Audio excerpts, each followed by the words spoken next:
Price the Lord. ദൈവത്തിന്റെ പരിശുദ്ധമായ നാമം ഈ ദിവസം വാഴ്ത്തപ്പെടുമാറാകട്ടെ.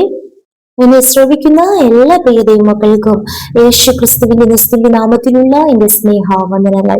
ദൈവം നമ്മേവരെയും ഒരുപോലെ അനുഗ്രഹിക്കുമാറാകട്ടെ. Price the Lord. നിശ്ചയമായി ഭൂമിയിൽ നാം ചെയ്യുന്ന ഏത് പ്രവൃത്തിക്കും ഒരു പ്രതിഫലമുണ്ടല്ലേ. അതുപോലെ തന്നെയാണ് നാം ഈ ഭൂമിയിൽ ജീവിക്കുമ്പോൾ നമ്മുടെ കർത്താവായ യേശു ക്രിസ്തുവിന്റെ നാമത്തിനു വേണ്ടി, ദൈവനാമത്തിനു വേണ്ടി നാം ചെയ്യുന്ന ഓരോ പ്രവൃത്തികൾക്കും പ്രതിഫലം ഉണ്ട് നിശ്ചയം. നമുക്കൊരു വേദഭാഗം വായിക്കാം. അപ്പോസ്തലനായ പൗലോസ് കൊരിന്ത്യർക്ക് എഴുതിയ 1-ാം ലേഖനം 3-ാം അധ്യായം അതിന്റെ 14-ാം വചനം. ഒരുത്തൻ പണിത പ്രവൃത്തി നിലനിൽക്കും എങ്കിൽ അവന് പ്രതിഫലം കിട്ടും. Amen. 1 Corinthians chapter 3 verse 14. If what has been built survives, the builder will receive a reward. Amen. ഭൂമിയിലും ഈ ലോകത്ത് നാം ജീവിക്കുമ്പോൾ നമുക്കറിയാം, ഒരു വ്യക്തി വീട് പണിയുമ്പോൾ കൺസ്ട്രക്ഷൻ വർക്ക്സ് നടക്കുമ്പോൾ അത് പണിത് പൂർത്തീകരിച്ച തനിക്ക് പ്രതിഫലം ലഭിക്കുന്നതിന് തൊട്ടു മുമ്പേ താൻ പണിത ആ കെട്ടിടം ഒരു സൈഡ് ഇടിഞ്ഞു വീഴുന്നാലും അത് പൊളിഞ്ഞു പോയാലും ആ വ്യക്തിക്ക് ആ ചെയ്ത പ്രവൃത്തിയുടെ പ്രതിഫലം ലഭിക്കുകയില്ല, അല്ലെ? കാരണം ആ പണിത കെട്ടിടം നിലനിന്നില്ല, അത് തകർന്നു പോയി.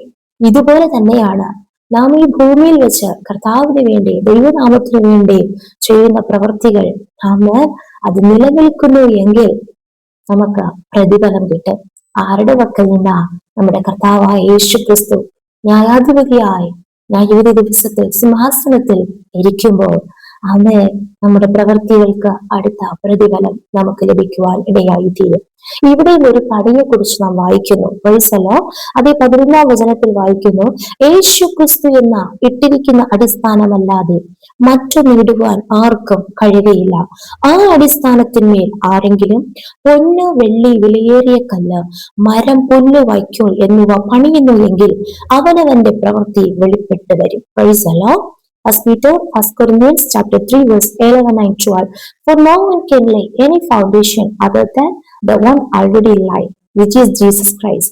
If anyone builds on this foundation using gold, silver, costly stones, wood, hay or straw, their work will be shown for what it is. Amen. അവരുടെ പ്രവൃത്തി അതിനെ വെളിപ്പെടുത്തും. അവർ ചെയ്യുന്ന പണി എങ്ങനെയുള്ള പണിയാണെന്ന്. ഇവിടെ ഒരു അടിസ്ഥാനത്തെ കുറിച്ച് നാം വായിക്കുന്നു. ആരാണ് ഈ അടിസ്ഥാനം? നമ്മുടെ കർത്താവായ യേശു ക്രിസ്തുവാണ് ഇവിടുത്തെ ഫൗണ്ടേഷൻ. യേശു ക്രിസ്തുവാണ് ഇവിടുത്തെ ഫൗണ്ടേഷൻ. ഹല്ലേലൂയ. സ്തോത്രം. ആ ജീസസ് ക്രൈസ്റ്റിന്റെ നാമത്തിൽ, യേശു ക്രിസ്തുവിന്റെ നാമത്തിൽ നമുക്ക് രക്ഷയുണ്ട്. അപ്പോൾ രക്ഷ നേടുവാൻ ഏക മാർഗം യേശു ക്രിസ്തു കൂടി മാത്രമേ ഉള്ളൂ. ഹല്ലേലൂയ. ഈ ഭൂമിയിൽ അനേക ദൈവങ്ങളുണ്ട്. സ്തോത്രം. അനേക മതങ്ങളുണ്ട്. ഹല്ലേലൂയ. എന്നാൽ ക്രിസ്തു എന്ന മാർഗത്തിൽ കൂടി ഹല്ലേലൂയ നമുക്ക് രക്ഷ നേടുവാൻ ഇടയായി തീരും. Price the Lord. മോക്ഷം നേടുവാൻ, രക്ഷ നേടുവാൻ ഒരേ ഒരു മാർഗം യേശു ക്രിസ്തുവിൽ കൂടി മാത്രം. ഈ നാളുകളിൽ ആത്മാവിന്റെ രക്ഷ നേടാത്ത ആരെങ്കിലും ഈ ശബ്ദം കേൾക്കുന്നുണ്ടെങ്കിൽ യേശു ക്രിസ്തുവിൽ വിശ്വസിക്കുക. യേശു ക്രിസ്തുവാണ് ഏക സത്യ നിത്യ ദൈവം. ആ യേശു ക്രിസ്തു വിശ്വസിക്കുക. നമ്മുടെ ഹൃദയം യേശുവിനായി സമർപ്പിക്കുക. ഹൃദയം കൊണ്ട് വിശ്വസിക്കുക. വായി കൊണ്ട് ഏറ്റു പറയുക. ഹല്ലേലൂയ. യേശുവിന്റെ കൽപ്പനകൾ അനുസരിക്കുക. നിങ്ങൾക്ക് ഈ ഭൂമിയിലും രക്ഷ പ്രാപിക്കുവാൻ ഇടയായി തീരും. പാപത്തിൽ നിന്ന്, രോഗത്തിൽ നിന്ന്, പിശാചിന്റെ പിടിയിൽ നിന്ന് കർത്താവ് നമ്മെ രക്ഷിക്കും. അതുപോലെ സ്തോത്രം. അതിലുപരിയായി സ്വർഗരാജ്യത്തിൽ പ്രവേശിക്കുവാൻ, നിത്യനാശം വിട്ടൊഴിഞ്ഞ്, നരകം വിട്ടൊഴിഞ്ഞ് നിത്യരക്ഷ പ്രാപിക്കുവാൻ ഇടയായി തീരും. Price the Lord. അപ്പോൾ യേശുവാകുന്ന യേശു ക്രിസ്തു എന്ന അടിസ്ഥാനത്തിന്മേൽ അനേകർ പണിയുകയാണ്. എങ്ങനെ? ഒരു കൂട്ടർ പണിയുന്നത് ഗോൾഡ്, സിൽവർ, കോസ്റ്റ്ലി സ്റ്റോൺസ്, അതായത് പൊന്ന്, വെള്ളി, വിലയേറിയ കല്ല് മുതലായവ കൊണ്ടൊരു പണി നടക്കുന്നു. Price the Lord. അതിന്റെ പിന്നിൽ വലിയ ത്യാഗമുണ്ട്. സ്തോത്രം. പൊന്ന് പുറത്തു വരണമെങ്കിൽ, ഒരു വെള്ളി, വിലയേറിയ കല്ലുകൾ അത് പുറത്തു വരണമെങ്കിൽ ഒത്തിരി അതിന്റെ പിന്നിൽ അധ്വാനമുണ്ട്, ഒത്തിരി പ്രവൃത്തിയുണ്ട്, അല്ലെ?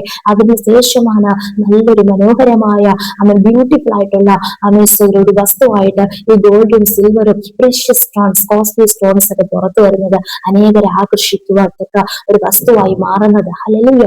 അതുപോലെ തന്നെയാണ് യേശു ക്രിസ്തു വിശ്വസിക്കുന്ന, യേശു ക്രിസ്തുവിനെ അറിഞ്ഞ, യേശുവിന്റെ കൽപ്പനകൾ അനുസരിക്കുന്ന, യേശുവിന്റെ സ്നേഹത്തിൽ നിലനിൽക്കുന്ന ഓരോ പ്രിയപ്പെട്ടവരും യേശുവിന്റെ നാമത്തിന് വേണ്ടി നാം ചെയ്യുന്ന പ്രവർത്തികൾ, ഹല്ലേലൂയ, ത്യാഗത്തോടെ, കഷ്ടതയിലും വേദനയിലും കണ്ണുനീരിന്റെ അനുഭവത്തിൽ കൂടെ യേശുവിനെ തള്ളിക്കളയാതെ, അമ്മ സ്തോത്രം സ്തോത്രം, അമ്മ വെളിപ്പാട് പുസ്തകത്തിൽ നാം വായിക്കുന്നു, ഞാൻ നിന്റെ പ്രവൃത്തി അറിയുന്നു, നിനക്ക് അല്പമേ ശക്തിയുള്ളൂ എങ്കിലും നീ എന്റെ നാമം നിഷേധിച്ചില്ല, വചനം കാത്തു. ആ പ്രവൃത്തിയെ കർത്താവ് അറിയുന്നു. ഏത് മക്കളെ, ഏത് സാഹചര്യത്തിലും യേശുവിന്റെ നാമം നിഷേധിക്കാതെ യേശുവിന് വേണ്ടി നിലനിൽക്കുന്ന, ത്യാഗത്തോടെ അവസാനത്തോടെ സഹിച്ചു നിൽക്കുന്ന ദൈവമക്കളുടെ പ്രവൃത്തി കർത്താവ് അംഗീകരിക്കും.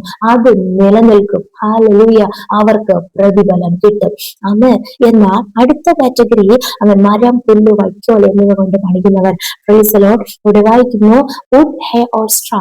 ഇത് നമുക്ക് വേഗത്തിൽ ലഭ്യമാകുന്ന കാര്യങ്ങൾ മാത്രമല്ല, ഇതിന് പിന്നിൽ വലിയ അധ്വാനത്തിന്റെ ആവശ്യമില്ല, അതിനത്ര വിലയുമില്ല. Praise the Lord. അങ്ങനെയാണെങ്കിൽ ഈ ഭൂമിയിലെ കാര്യാദികൾ മാത്രം നോക്കി അധിക കഷ്ടപ്പാടുകളില്ലാതെ, വേദനയില്ലാതെ, ഒരു സ്മൂത്ത്ലി, ഒരു കംഫർട്ട് സോണിൽ, സേഫ് സോണിലായിരുന്നു കൊണ്ട് അന്നുള്ള കാര്യങ്ങൾ നടക്കേണ്ടതിനായും അവൻ തിന്നുക, കുടിക്കുക, അവൻ സമാധാനത്തോടെ ജീവിക്കുക, ഈ വക കാര്യങ്ങൾക്ക് വേണ്ടി മാത്രം യേശുവിനെ ആരാധിക്കുകയും യേശുവിനെ സേവിക്കുകയും യേശുവോട് പ്രാർത്ഥിക്കുകയും ചെയ്യുന്നവരുടെ അനുഭവം ഇങ്ങനെയാണ്. ഇതൊരിക്കലും ഈ പ്രവൃത്തി നിലനിൽക്കത്തില്ല, ഇത് ദൈവം അംഗീകരിക്കുന്നതല്ല, ഇതിന് പ്രതിഫലം ലഭിക്കത്തില്ല എന്ന് വേദപുസ്തകം വായിക്കുന്നു. എന്നാണ് പ്രതിഫലം ലഭിക്കുന്നത്? Price the Lord. 13-ാം വചനം, ആ ദിവസം അതിനെ തെളിവാക്കും. ആമേൻ, ആമേൻ, സ്തോത്രം. 13-ാം വാക്യത്തിൽ നാം ഇങ്ങനെ വായിക്കുന്നു, അന്ന് the earth will be shown for what it is because the day will bring it to light. വെളിച്ചത്തിൽ കൊണ്ടുവരുന്ന ഒരു ദിവസമുണ്ട്. നമ്മുടെ എല്ലാ പ്രവൃത്തിയും വെളിച്ചത്തിൽ വരുന്ന ഒരു ദിവസമുണ്ട്. അതേതാ ദിവസം? ഡേ ഓഫ് ജഡ്ജ്മെന്റ്, ന്യായവിധി ദിവസം. ആമേൻ. അവിടെ ശോധന കഴിക്കുന്നത് ആരാണ്? ഓരോരുത്തന്റെയും, ആമേൻ, അത് തീയോടെ വെളിപ്പെട്ട് വരും.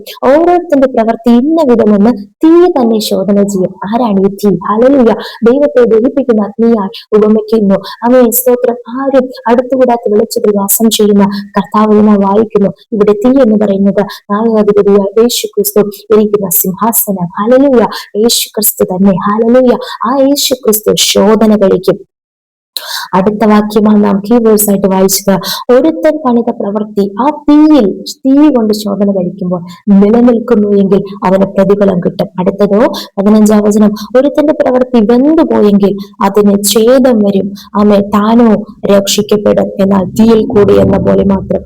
അപ്പോൾ വെന്തു പോകുന്നവർക്ക് ആമേ റിവാർഡ് റിസീവ് ചെയ്യുവാൻ കഴിയത്തില്ല. അത് നിലനിൽക്കുന്നില്ല എങ്കിൽ പ്രവർത്തിക്ക് ഫലം, ആമേ, നമുക്ക് പ്രതിഫലം ലഭിക്കുകയില്ല. ചിലപ്പോൾ കഷ്ടിച്ച നമുക്ക് രക്ഷപ്പെടാമെന്ന് മാത്രമേ ഉള്ളൂ, എന്നാൽ ഇവിടെ പ്രവർത്തിച്ചതിന് യാതൊരു പ്രതിഫലവും ലഭിക്കത്തില്ല. ഈ നാളുകളിൽ നമ്മുടെ പ്രവൃത്തിക്ക് തക്ക പ്രതിഫലം പ്രാപിക്കണമെങ്കിൽ ത്യാഗത്തോടെ, അവൻ വിശ്വാസത്തിന്റെ പരീക്ഷകൾ, ശോധനകൾ ജീവിതത്തിൽ കടന്നു വരുമ്പോഴും യേശുക്രിസ്തുവിന്റെ നാമത്തിന് വേണ്ടി നിലനിൽക്കുക, കർത്താവിന് വേണ്ടി അധികമായി പ്രയോജനപ്പെടുക, നമ്മെ തന്നെ സമർപ്പിക്കുക, ദൈവത്തിന് വേണ്ടി പ്രവർത്തിക്കുക, നമ്മുടെ ജീവിതം സമർപ്പിക്കുക. നിശ്ചയമായി പ്രതിഫലമുണ്ട് കേട്ടോ. അങ്ങനെ ഈ ഭൂമിയിൽ നമുക്ക് യാതൊരുവിധ പ്രതിഫലം ഇച്ഛിച്ചല്ല നാം ദൈവത്തിന് വേണ്ടി പ്രയോജനപ്പെടേണ്ടത്. അങ്ങനെ പ്രതിഫലം ഇച്ഛ കൂടാതെ കർത്താവിനെ സേവിക്കുകയാണെങ്കിൽ, യേശുവിനെ സ്നേഹിച്ചുകൊണ്ട് ദൈവനാമത്തിന് വേണ്ടി നാം പ്രയോജനപ്പെടുന്നുവെങ്കിൽ അമ്മേ നമുക്ക് പ്രതിഫലം തരുന്ന ഒരു ദിവസം ഏറ്റവും അടുത്തിരിക്കുന്നു. ഈ വചനങ്ങൾ ദൈവം നമ്മെ ഏവരും അനുഗ്രഹിക്കുമാറാകട്ടെ. നമുക്ക് ഒരുമിച്ച് പ്രാർത്ഥിക്കാം. നല്ല ദൈവമേ, സ്വർഗ്ഗസ്ഥ പിതാവേ, അനുഗ്രഹിക്കപ്പെട്ട ദിവസത്തിലും അങ്ങ് ഞങ്ങൾക്ക് നൽകിയ നല്ല ആലോചനയ്ക്കായി സ്തോത്രം. വചനപ്രകാരം നിങ്ങളെ സമർപ്പിക്കുന്നു. അതേ യേശു ക്രിസ്തുവിൽ കൂടെ ഇല്ലാതെ മറ്റൊരു രക്ഷയുമില്ലല്ലോ കർത്താവേ. ഇതാണ് വചനം കേട്ടുകൊണ്ടിരിക്കുന്ന ഓരോ പ്രിയപ്പെട്ടവരും യേശു ക്രിസ്തുവിൽ കൂടെയുള്ള രക്ഷ പ്രാപിക്കുവാൻ, അനുഗ്രഹം പ്രാപിക്കുവാൻ കർത്താവെ, ഈ ഭൂമിയിലുള്ള അവൻ അനുഗ്രഹങ്ങൾ മാത്രമല്ല കർത്താവെ, കർത്താവിന് വേണ്ടി പ്രവർത്തിച്ച് അങ്ങയുടെ നാമത്തിന് വേണ്ടി നിലനിന്നുകൊണ്ട് കർത്താവെ, അങ്ങേക്ക് വേണ്ടി നല്ല പ്രവർത്തികൾ ചെയ്ത് നല്ല പ്രതിഫലങ്ങളെ കർത്താവെ വാങ്ങുന്നവരായി മാറുവാൻ നിങ്ങളെ തന്നെ പൂർണ്ണമായി സമർപ്പിക്കുന്നു, താഴ്ത്തുന്നു, ഏൽപ്പിക്കുന്നു. പ്രാർത്ഥന സ്തോത്രം യേശുവിന്റെ വികാരമുള്ള നാമത്തിൽ തന്നെ. Amen. Amen. Amen. May God bless you.